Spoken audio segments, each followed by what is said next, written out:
Alright, what is going on, guys? Today we're going to be doing the introduction to semantic HTML. Now, when building web pages, we use a combination of non-semantic and semantic HTML. The word semantic means relating to meaning. So semantic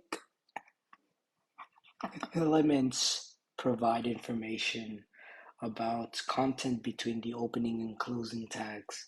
By using semantic HTML, we select HTML elements based on their meanings, not on how they are presented.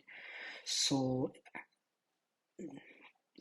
for example, divs and span are not semantic elements since they provide no context to what's inside of those tags.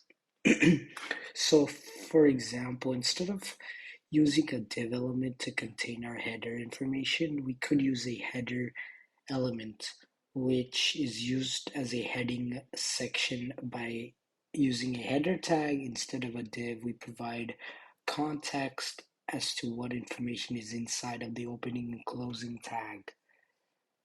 So, so instead of just using div, you can do header, nav bar, article, figure, footer, all of that. Now, why actually do this? So mainly it's due to accessibility. Semantic HTML makes web pages accessible for mobile devices and people with disabilities as well. This is because screen readers and browsers are able to interpret the code better.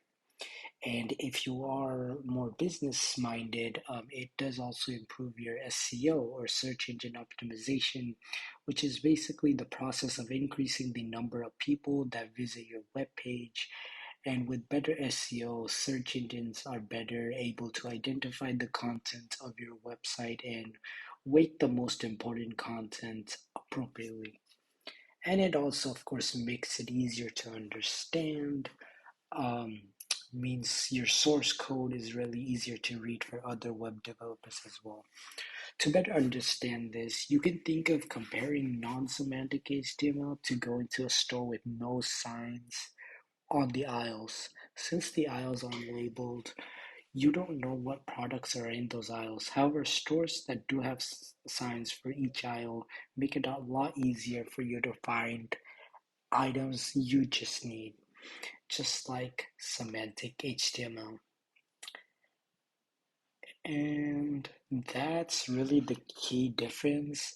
Semantic HTML really makes your code more colorful, makes it more readable, and really easier to interpret. And that's gonna end it for this video. I hope you did learn something. I definitely did not know the meaning of semantic meant relating to meaning. But now you know, I know, everyone knows. So thank you so much for watching, and I'll see y'all in the next one, and have a great